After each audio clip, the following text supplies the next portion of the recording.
King's Landing is both a city and a curse. Aegon the Conqueror was the first king to land there. His first conquest, a tiny village at the mouth of the Blackwater River, where he raised a wooden fort. When it became clear that Aegon would earn his title, people flocked to the fort and renamed it King's Landing in his honor. The ploy succeeded, and Aegon chose King's Landing for his capital over older and more beautiful cities like Old Town and anywhere else. The currying of royal favor thus became the foundation of the city, and blood its bricks. Maegor the Cruel, Aegon's son, completed the city's famous Red Keep to hold the trappings of power, the royal family, the king's guard, and the Iron Throne. To maintain the new castle's secrets, Maegor murdered all its masons and craftsmen at a feast, which he catered with the new castle servants, who soon found all its secrets for themselves. When the Faith Militant challenged his rule, Maegor raised their sept of remembrance to the ground with them inside at prayer and erected the dragon pit on the ashes.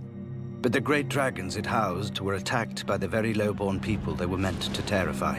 Thousands of people died in the attempt, but hundreds of thousands lived in King's Landing. And now the only dragons in the city are golden. Like most kings, Aegon and Maegor missed a central truth. That a king lands is less important than what he lands on.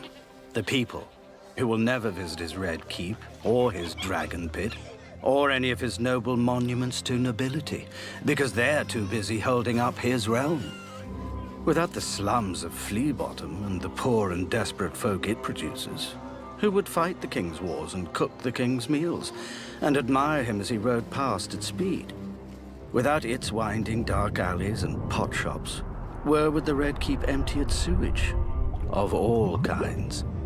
Without the Street of Flour, the king would have no bread. Without the Street of Steel, the king's armies would have no swords, armor, or victories. Without the Street of Looms, the king would go naked. And without the Street of Silk, he wouldn't enjoy it. Without the Street of Sisters, the king would have no humility. It leads from the ruin of the Dragon Pit to the ruin of the great Sept of Baelor, where the Targaryens and Baratheons buried their kings, until Cersei Lannister unburied them. Now those kings are ashes, scattered on the wind, and nobody marked where they landed. A palace without people is a tomb. A realm without people is scenery.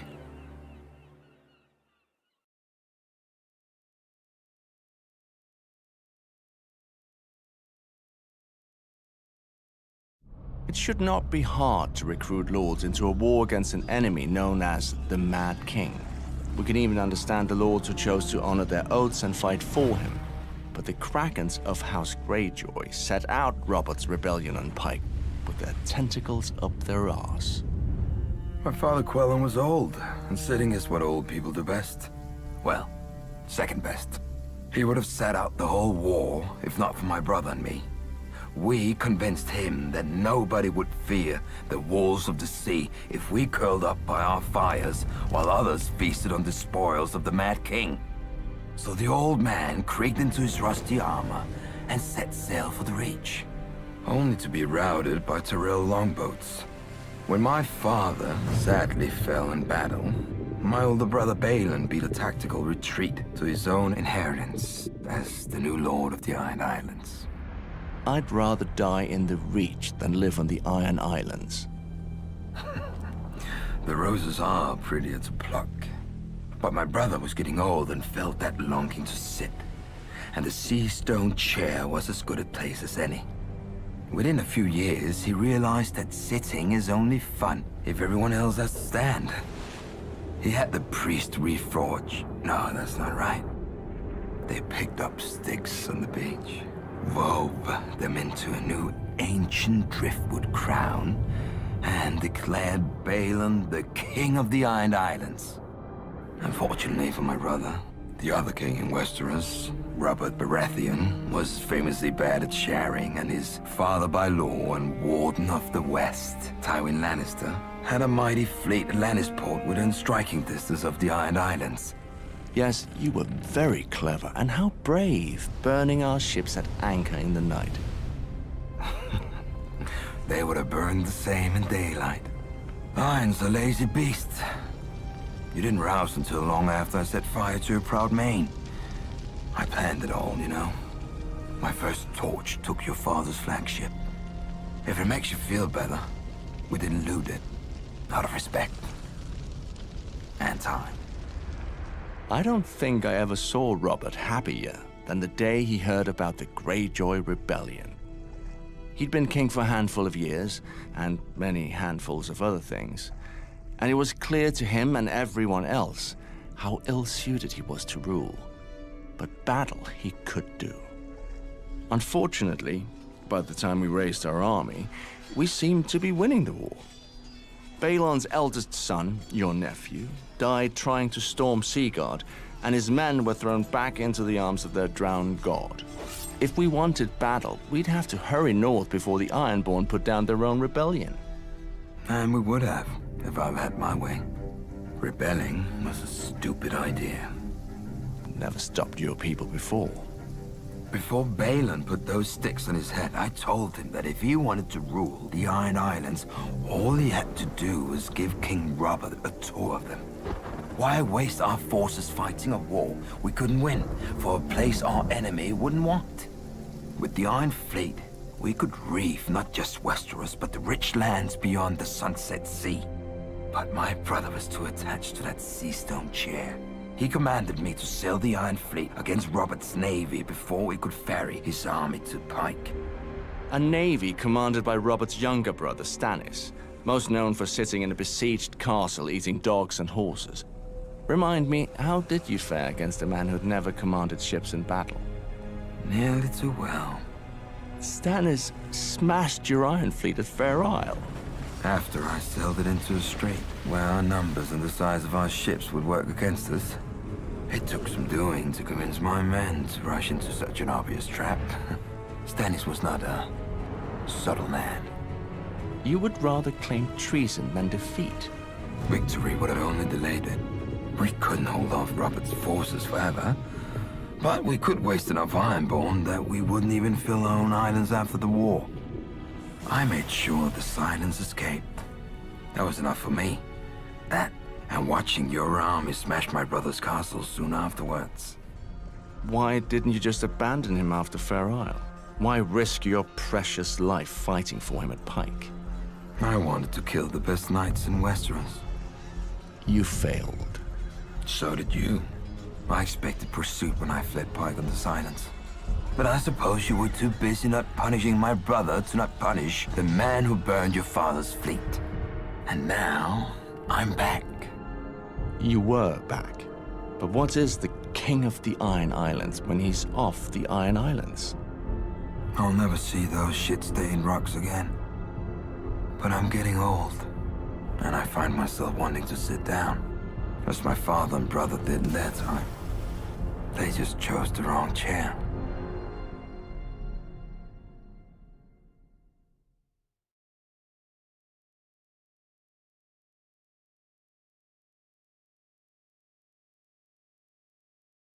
Aegon, fourth of his name, is remembered by history as the Unworthy. Quite a feat considering the other kings of Westeros. But even in a family not known for equanimity, Aegon stands out for spiteful incompetence. He tore apart the realm simply because he couldn't rule himself, much less Westeros. As a young prince, Aegon's wit made him beloved at court and won him forgiveness for youthful indiscretions. But the cold steel of the Iron Throne didn't temper his passions. King Aegon proclaimed that if he had to spend his days being pricked by 1,000 swords, he'd spend his nights pricking others with his one.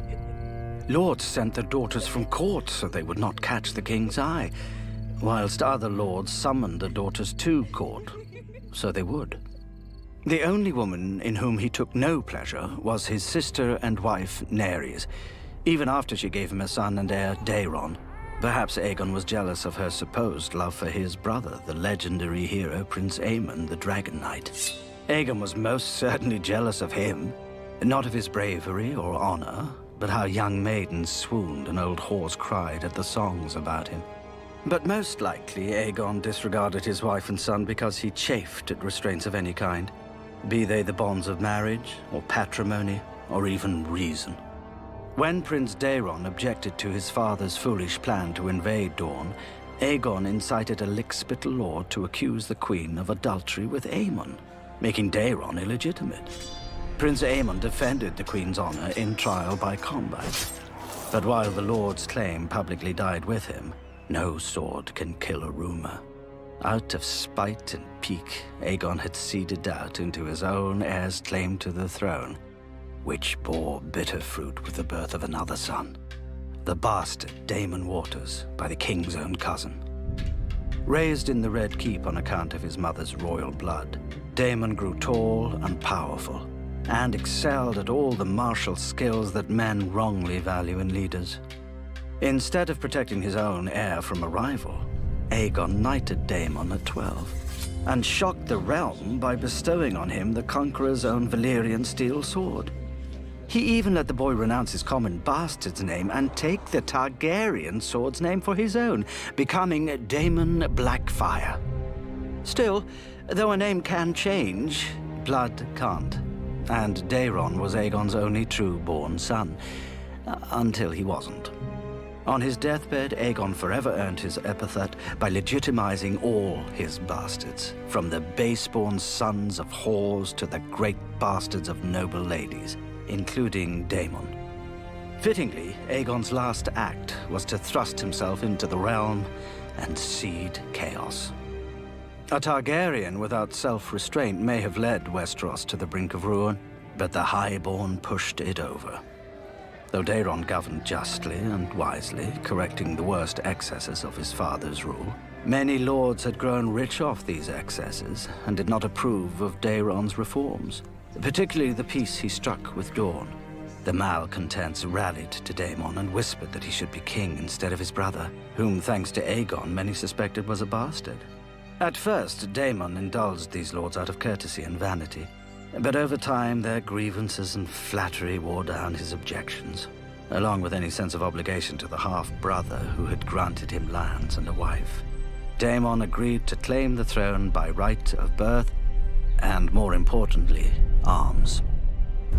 A wheel with two hubs will not turn, and a kingdom with two kings will burn, as the saying goes. Not that such a cost ever stopped anyone with even the remotest claim and opportunity, much less House Blackfire. Their rebellions consumed tens of years and thousands of lives. First Daemon's own, then his son, Daemon II, who reigned for a night. Then another son, Haegon, crowned by Bittersteel, another legitimized great bastard who had founded the Golden Company to support the Blackfire claim. When Haegon was executed, Bittersteel crowned Haegon's eldest son, Daemon III, who in turn was slain by their Lord Commander of the King's Guard, Sir Duncan the Tall. Finally, Meleys the Monstrous fell to Sir Barristan Selmy in the War of the Ninepennny Kings, and the Blackfire Rebellion ended with the extinction of the entire line, as is appropriate. Fire is only black when it is burned to ash. Perhaps that was the true problem with the Targaryens. The blood of the dragon runs hot, and fire consumes. Perhaps what Westeros needs is a ruler born not from fire, but from snow.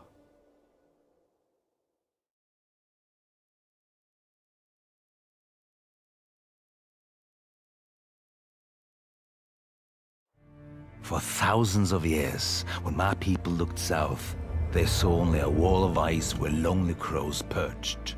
The Kneelers had stolen our horizon, when our tools shattered against frozen rock, or our boats capsized in rough seas, or bears and shadow cats snatched our game. We cursed the soft men of the green lands beyond the wall. We cursed, and we envied. Huddled around our fires, we told tales of how the Southerners lived, how their stone houses touched the clouds and their bellies touched the ground, how their women fainted at the sight of blood and wouldn't knife a man even when he slept, how they wouldn't miss a few swords or rings or daughters. But now we've seen the real South, and we have to admit, we're disappointed.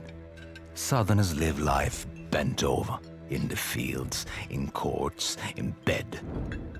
They drink too little beer and they eat too many plants. In the north, a man's worth is in his hands and his stories, not his fancy name and fancy talk. With good steel, a man can hunt, kill, and live. What can a man do with gold, except shine? But what should I expect from a people who all want to sit on the iron chair? A waste of good metal. You can make better seats, I've used them. How am I supposed to get comfortable on a bunch of swords? Ah, now I see why all your queens are fighting over it. Maybe your southern asses are soft enough to take it, but give me a proper seat any day. Or a proper southern ass. As long as it isn't in the south.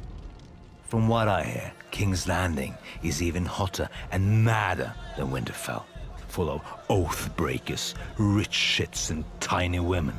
They'll kneel to anyone with an army, or gold, or special blood. Nobody can tell me if it's more red, or less red, or what. Maybe it's purple. If the Dragon Queen wants a bunch of kneelers to be stomping along after her, she can have them. But my people are right enough. The dead are gone from the north, but the south is full of them. You just can't tell the difference.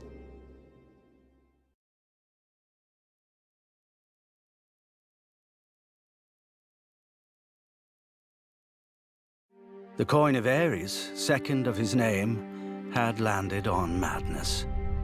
But half the coins of the Targaryens had landed so. Yet only Ares would be known as the Mad King, thanks in no small part to the defiance of Duskendale. Duskendale was the greatest port on Blackwater Bay until Aegon built King's Landing. As the capital grew richer and more prosperous, it sucked ships and gold away from Duskendale.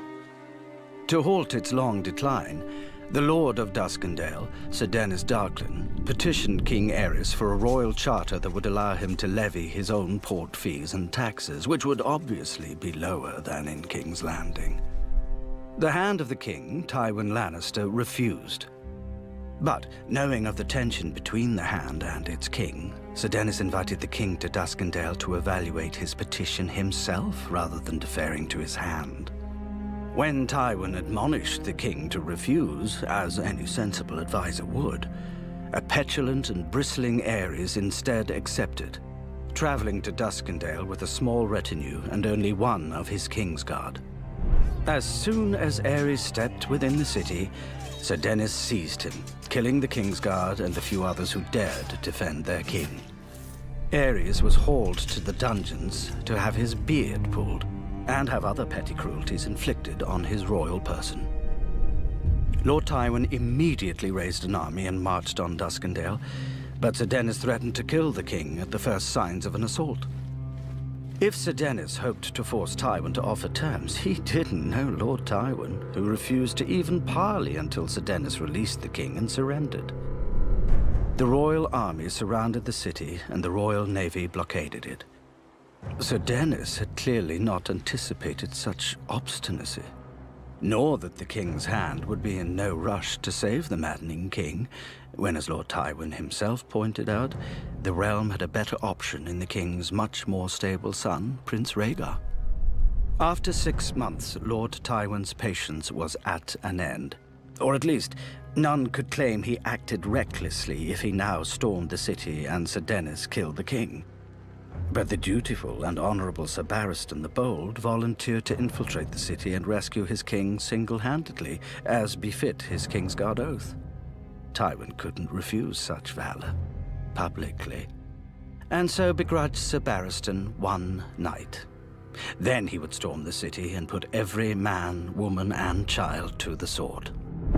With only his hands, Sir Barristan climbed the city walls in the dark of night and snuck through the city disguised as a beggar, evading patrols and suspicious townspeople. When he reached the walls of the city keep, the Dun Fort, he scaled those by hand as well, even dispatching the wall guard before he could sound an alarm. With incredible bravery and luck, Sir Barristan made his way to the dungeons and freed his king. Then Sir Barristan's luck ran out. A cry went up through the castle. Someone had discovered the king was gone. With horns and trumpets blaring an alarm, Sir Barristan cut their way to the stables, avenging his slain Kingsguard brother, but taking an arrow to his chest. Slipping through the castle gate just as it closed, the wounded Sir Barristan and Ares rode through the roused town, racing for the city walls and beyond it the safety of the royal army. Lord Tywin's archers raced forward to clear the walls of defenders, and Sir Barristan the Bold earned immortality by delivering King Ares to the waiting, if not welcoming, arms of his hand. Without his hostage, Sir Dennis surrendered and begged mercy from the same king he'd imprisoned. Most men would have had none. Ares had less. He commanded Sir Dennis to be executed along with any man, woman, or child who bore his family name, and anyone who once had. As for Sir Dennis's foreign wife, who had urged his defiance, Ares commanded that her tongue and womanly parts be torn out, and she be burned alive. It was his first time passing such a sentence. It must have given him a taste for it. For the king rescued from Duskendale was not the same king who'd entered it. Many men would crack after 6 months in a dark cell, being mocked, prodded, and tweaked. Ares had arrived cracked. Now he was shattered. For years he would refuse to leave the Red Keep, encouraged no doubt by his worried advisors, since he also refused to allow any blades near his person, even to shave his beard, cut his hair, and trim his nails. He began to see enemies in every shadow, who vanished only when the fires burned.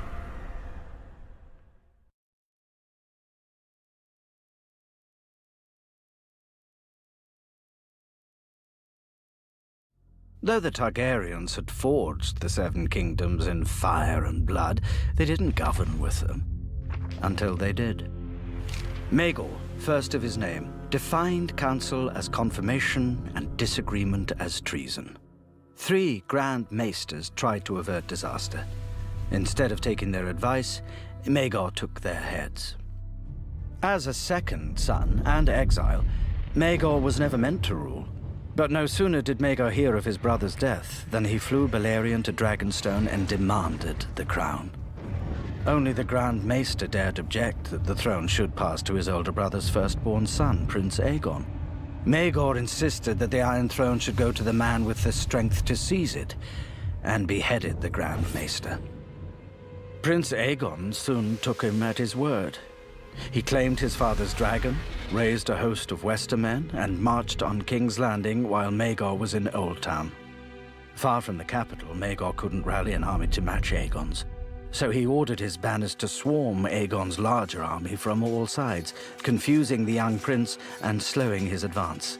Beneath the god's eye, Maegor's disparate forces came together and attacked Aegon as Maegor himself swooped down from the clouds. For the first time since the doom of Valyria, dragon fought dragon in the sky. But Aegon's dragon was no match for Balerion the Dread, who was 4 times its size. When Aegon fell to his death, his army broke and fled. For slaying his own nephew, Maegor forever after became known as the Cruel, though of course, not to his face. The next Grand Maester dared object to Maegor taking a 3rd wife, when taking his 2nd wife had ruined his brother's reign, because Maegor's 1st wife was the niece of the High Septon. But Maegor beheaded the Grand Maester and declared war on the Faith. He set fire to the Riverlands, the Westerlands, and the Reach in a campaign to root out disloyal lords, and sponsored a more pliant High Septon. None of it worked. Maegor may have returned to the capital with 2,000 skulls of the Faith militant, but most of them weren't soldiers. They were simple folk who had sheltered the outlaw Septons, or turned out in droves to hear them denounce the wicked king. The 3rd Grand Maester dared to declare Maegor the father of his own heir. But when his 2nd wife miscarried, and Maegor saw the monstrous stillbirth, Maegor beheaded the Grand Maester for his insolent adherence to truth. So he had no one to warn him when his 3rd wife, sensing an advantage, declared that his 2nd wife had been unfaithful, and produced a list of potential fathers of the misshapen child. Not only did Maegor execute his second wife and her father, his own Hand of the King, but he also marched on her family's castle and slaughtered everyone who bore a drop of her family's blood. But his third wife couldn't give him a child either. Desperate to cement his stolen throne with an heir, Maegor took 3 wives at once, known as the Black Brides because each were women he'd widowed in his wars. All 3 women grew full with child in time, but each gave birth to the same twisted monstrosities as his second wife. One need not be a maester, much less a grand maester, to deduce the common thread here. Though Maegor stamped out the fires of rebellion, his cruelty and fear only scattered more tinder over the realm until even the smallest ember could set the realm alight. One day, the Faith militant emerged from the shadows, and the lords sent to quash it joined it instead. His hand resigned and retired to his island home. Finally, House Baratheon declared for Maegor's own nephew as the rightful king. The Lannisters, Tyrells, and Arryns soon joined, adding more than half the might of Westeros to the prince and his 2 dragons, which became 3 when Maegor's niece and involuntary Black Bride stole away from the Red Keep with her dragon. Her treason wasn't even the last. Maegor's own Lord Admiral sailed the royal fleet into his nephew's harbor, but most fitting of all, when Maegor tried to send ravens to call his banners, he found that his 4th Grand Maester had learned from his predecessors and fled. Maegor spent one final night on the Iron Throne. He was found in the morning with his wrists slashed and one of the throne's blades jutting from his throat. Nobody knows if it was one of his queens, or Kingsguard, or one of the thousands who wanted him dead, or even Maegor himself, frustrated that his body had failed his will. Whoever the culprit, no doubt he died as all tyrants do, believing that history would vindicate him. It hasn't. History may be written with fire and blood, but histories aren't, as any good advisor could have warned him.